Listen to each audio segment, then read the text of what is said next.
Iran has given a bloody nose to USA. It has endured remarkable amount of pain. What seemed like a small military campaign followed by Iranian people seizing government has turned out into a major miscalculation. When we are finished, take over your government. It will be yours to take. This will be probably your only chance for generations. Now, what if I told you that Iran is just not asking the West to stop bombing it? The United States military is undertaking a massive and ongoing operation to prevent this very wicked, radical dictatorship. Tehran wants something much bigger. And perhaps most importantly, Iran wants the America to accept that it will not surrender its nuclear ambitions completely. Iran has put forward 8 demands from America and its allies. The 5th one seems to be unacceptable as it will change the regional balance of power. But Iran is not giving up. So what exactly does Iran want from America and its Western allies? And why is Tehran willing to use one of the world's most important oil choke points as leverage? Let's break it down. At the center of Iran's position is one basic demand, that is, no more wars. Iran wants a durable end to military attacks and what it sees as a Western military pressure against the country. But Tehran isn't simply asking for a ceasefire. It wants guarantees that the conflict won't simply restart after Iran gives up its leverage. That is why Iranian proposals have included demands for an end to military operations and guarantees against further attacks.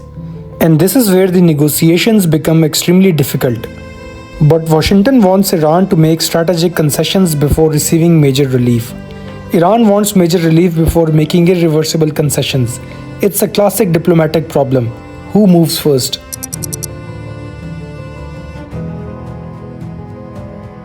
Iran's economy has spent years under heavy American sanctions. Those sanctions have restricted Iran's ability to sell oil, access international financial systems, and conduct normal global trade. So Tehran wants the economic pressure removed, not partially. Iran has pushed for lifting of major US sanctions, including sanctions affecting its oil and financial sectors, and there's a reason this matters so much.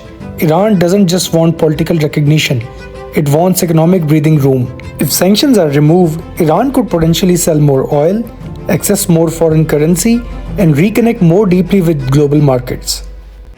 For Tehran, this isn't simply an economic issue, it's a question of sovereignty. Iran's argument is essentially, if you want us to compromise, give us something tangible in return.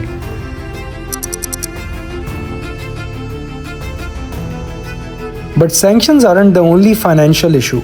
Iran also wants access to the assets that have been frozen overseas. That could provide Tehran with immediate financial relief. And this demand is particularly important because Iran argues that if a peace agreement is reached, the economic consequences of years of confrontation shouldn't simply remain in place. Iran has therefore sought the release of frozen funds and assets as part of broader negotiations. But Washington has a problem. Once billions of dollars are released, getting them back becomes extremely difficult.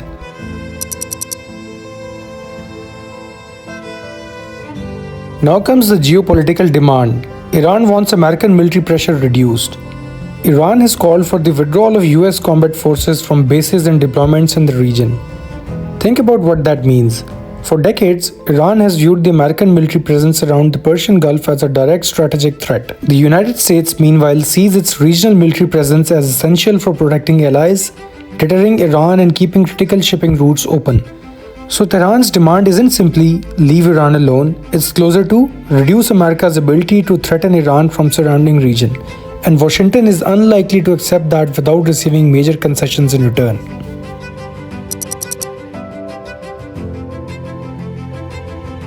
This may be the biggest issue of all. The West wants guarantees that Iran cannot develop a nuclear weapon. Iran, however, has repeatedly rejected the idea that it should permanently surrender its ability to enrich uranium for peaceful purposes. It has indicated that it could accept restrictions and stronger international monitoring. But Tehran has resisted demands that would completely dismantle its enrichment infrastructure. And this creates the fundamental disagreement. America wants more restrictions. Iran wants recognition of its right to peaceful nuclear activity.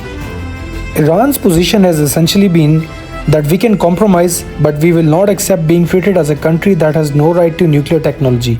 And this is where every negotiation becomes extremely sensitive.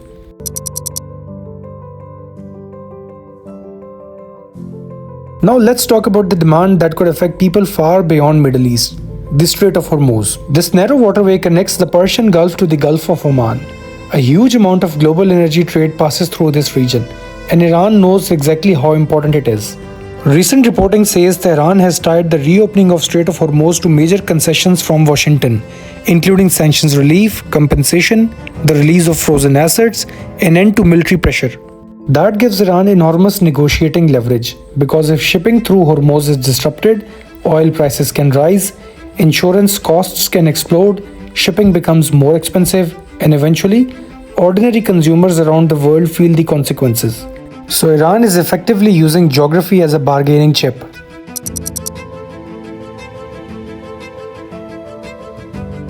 Then there is another demand: money for the damage caused by the conflict.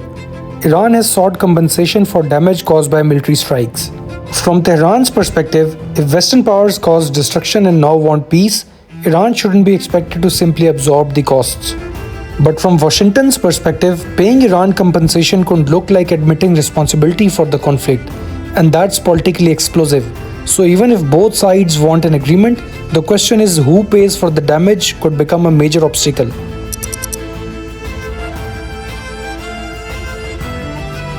So what is Iran really asking for? If you strip away the diplomatic language, the answer is surprisingly simple. Iran wants security, economic survival, and strategic independence.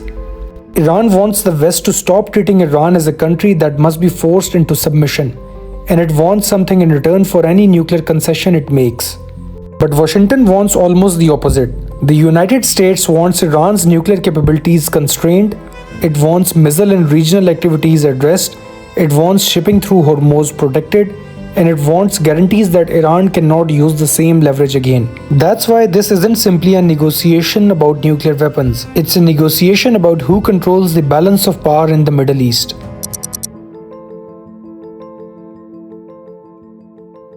And that's what makes this confrontation so dangerous, because Iran isn't negotiating over just one issue. It's negotiating over sanctions, nuclear technology, American troops, frozen money, war compensation, and the Strait of Hormuz all at the same time. And every concession has a price. If Washington gives Iran too much, Iran could emerge stronger. If Washington gives Iran too little, Tehran could keep using its strategic leverage. And somewhere in the middle, there is supposed to be a deal. The real question is, who will blink first? Because this isn't just about Iran and America. It could determine the future of Middle East and potentially the price of energy for the entire world. If you want more impartial geopolitical analysis, then do support our channel. I'm your host Z, and I'll see you in the next video.